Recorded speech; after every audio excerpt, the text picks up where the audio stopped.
तो स्टूडेंट्स ये बेटा नेक्स्ट वीडियो है क्लास 8 चैप्टर 1 साइंस का, ठीक है।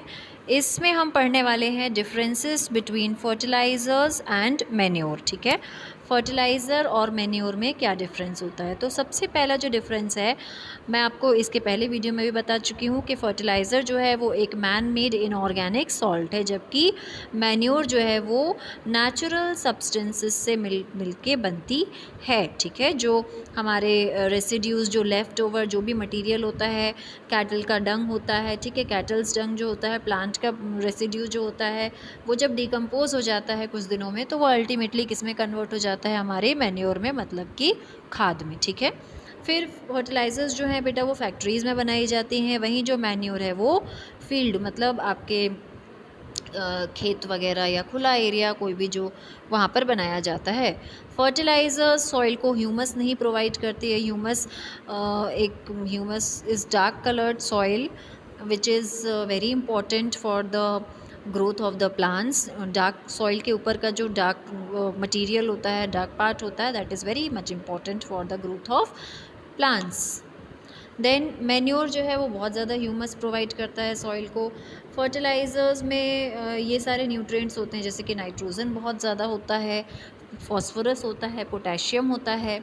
वहीं जो मैन्योर होता है उसमें ये सारे न्यूट्रिएंट्स तो कम होते हैं, बाकी के न्यूट्रिएंट्स भी होते हैं, लेकिन ये सारे न्यूट्रिएंट्स बहुत ज़्यादा क्वांटिटी में नहीं होते हैं, ठीक है। देन अब हम पढ़ेंगे कि फर्टिलाइज़र्स मैन्योर के क्या एडवांटेजेस हैं। तो जो organic manure is considered better than fertilizers. ऐसा ऑर्गेनिक मैन्योर जो है बेटा, खाद जो है वो फर्टिलाइज़र से कहीं ज़्यादा अच्छी है हमारे प्लांट्स के लिए, क्योंकि सबसे पहली चीज़, जब हम खाद मिट्टी में मिलाते हैं तो वाटर होल्डिंग कैपेसिटी जो होती है सॉइल की वो बढ़ती है। फिर सॉइल जो है पोरस होती है, इससे क्या होता है कि मिट्टी के अंदर तक जो है हमारी गैसेस जा पाती हैं, है ना।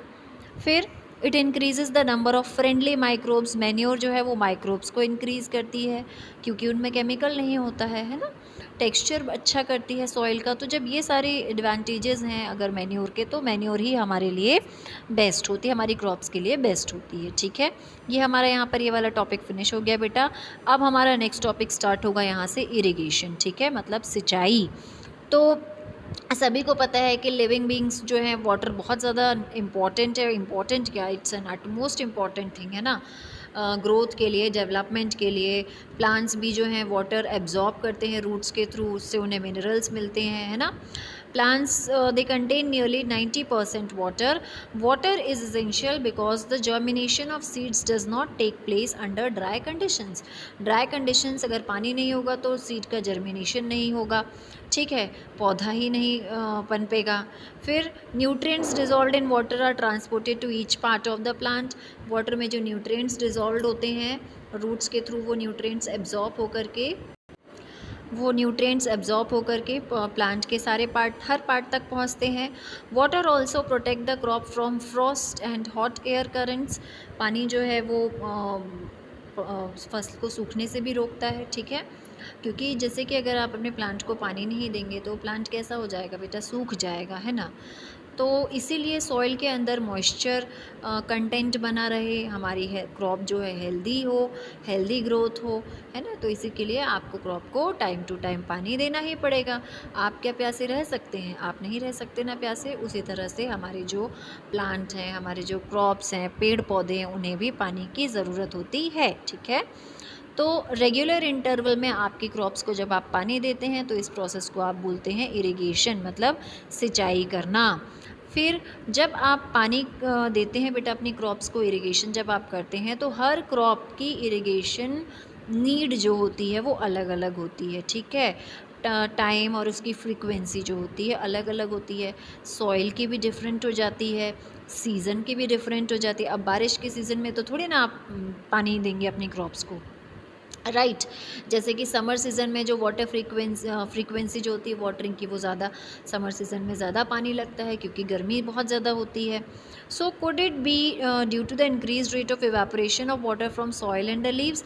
तो हम ये कह सकते हैं कि गर्मी में पानी इसलिए ज़्यादा चाहिए पौधों को, क्योंकि जो इवेपोरेशन स्पीड होती है वाटर की, गर्मियों के टाइम पर वो बहुत ज़्यादा हो जाती है ना, जल्दी जल्दी पूरा पानी एवापोरेट हो जाता है, इसीलिए आपको डेली शाम को और सुबह आपको अपने पौधों को पानी देना पड़ता है, ठीक है।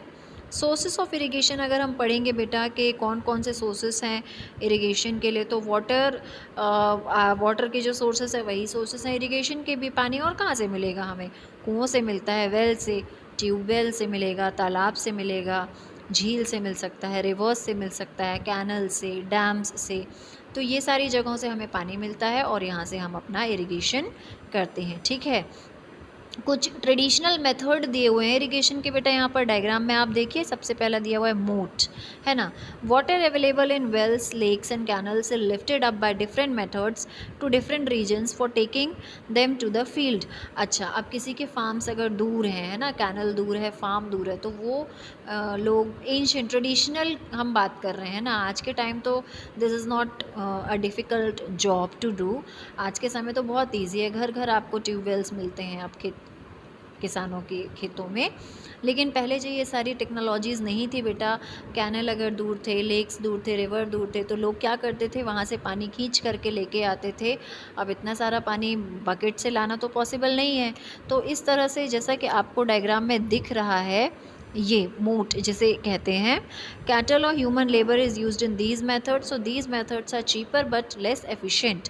कुछ एफिशिएंट मेथड दिए हुए हैं प्रभावी, इसके लिए आप वो लोग, हमारे जो प्रिमिटिव लोग थे या हमारे जो पुराने ज़माने के जो किसान थे, वो जानवरों का इस्तेमाल करते थे ज़्यादा, क्योंकि उनका तो लेबर सिस्टम स्ट्रॉन्ग होता है बहुत। पुले सिस्टम होता था बेटा एक, यहाँ देखिए ये आपको पुले सिस्टम मिलेगा, ठीक है।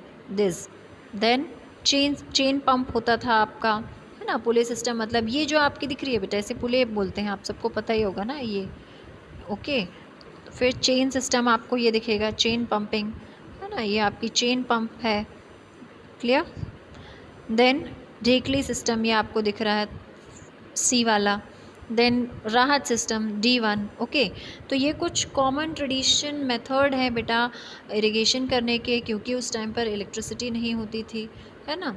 The diesel, biogas, electricity and solar energy is use to run these pumps, but nowadays so many things are there, okay. So with the help of which the farmers can irrigate their farms, okay. One of these methods are also given over here.